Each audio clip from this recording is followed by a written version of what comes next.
Hello students, welcome to this video lecture. In the last video lecture, we know some theorems related to order of an element of a group. In this video lecture also, let us know some more theorems on order of an element of a group. In the last class, we know two theorems. Now here, the third theorem, it states that in a group G, the order of any element A cannot exceed that of the group, that is, order of A is less than or equal to order of G. It means that suppose any element A belongs to G, the order of the element A cannot exceeds the order of the group G. It means that order of that element is always less than or equal to order of the group. Here, let G be a group and A belongs to G be arbitrary. Now, here we consider one element A which belongs to the group G. Let H be the subgroup of G generated by the element A. Again we consider one subgroup of G, H. This H is generated by the element A. Now let us consider order of A is equal to n. Thus we write H is equal to E, A square, A cube, so on, A to the power n minus 1. Why? Because the subgroup H is generated by the element A. Here order of the element A is equal to n. Therefore, we write H is equal to E, A square, A cube, so on, A power n minus 1. H contains n elements and therefore order of H is equal to n. It means that the number of elements present in the subgroup H is always equal to n. Therefore order of H we can write which is equal to small n. We shall consider two cases. First one, case 1, that is let H is equal to G. Now we consider that is the subgroup H is equal to the group G. Now if these two are equal, then automatically order of H is equal to order of G, which is equal to n. We already consider order of H is equal to n. Therefore order of H is equal to order of G is equal to n, which implies order of G is equal to order of A. Why?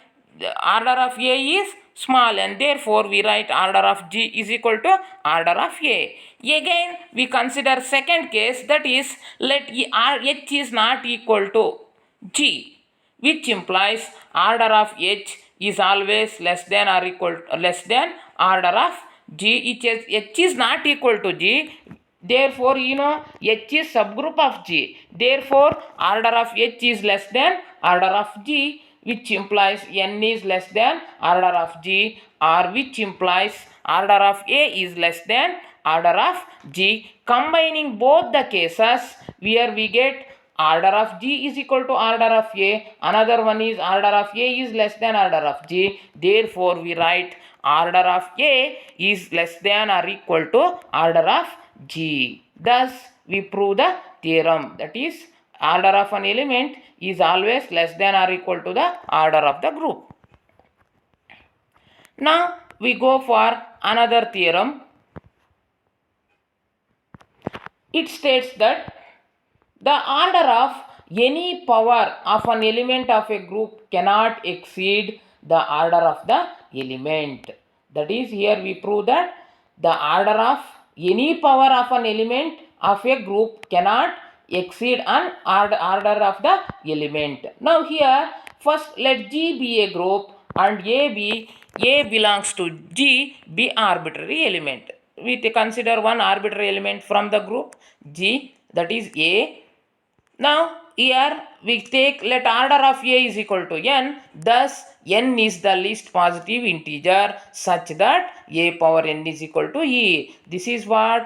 This is the definition of order of an element. If n is order of A, then according to the definition we write A power n is equal to E.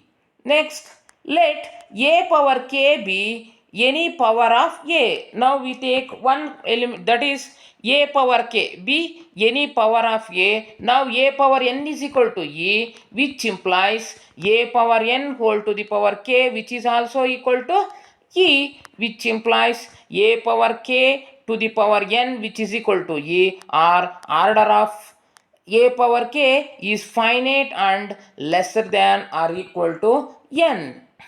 Hence, order of A power k is less than or equal to A. Thus, we prove the theorem.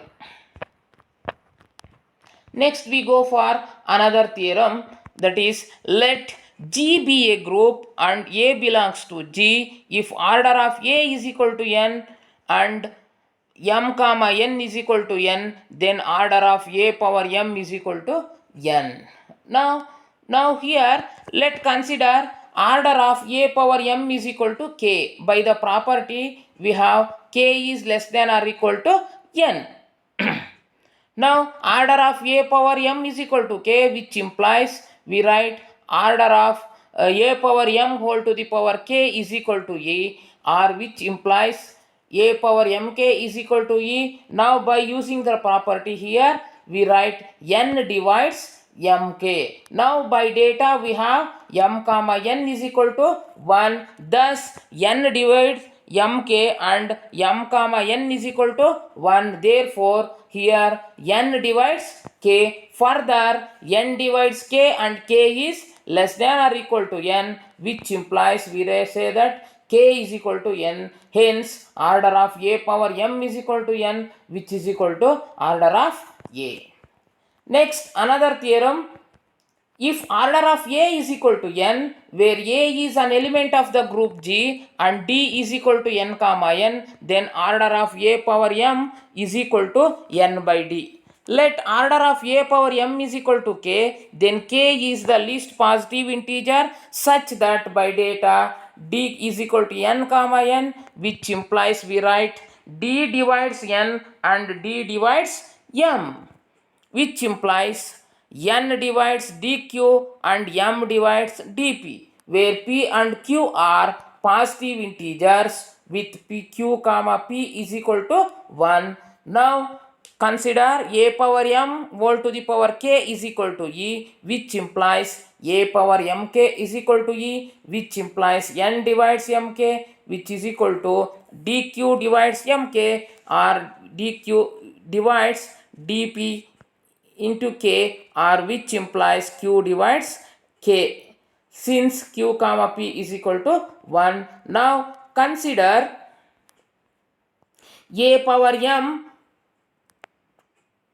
whole to the power q is equal to A power mq, which implies A power m to the power q, which is equal to A power dpq, or which implies A power m into q is equal to, we rewrite this as A power dq power p, or A power m whole to the power q is equal to A power n whole to the power q, or A power m whole to the power q is equal to E power q, or A power m whole to the power q is equal to E. Now order of A power m is equal to k and A power m whole to the power q, which implies q divides q. Now q divides q and k divides q, which implies q is equal to k. Thus we write n is equal to dk, which implies k is equal to n by d. Order of A to the power m is equal to n divided by d. Okay, thank you.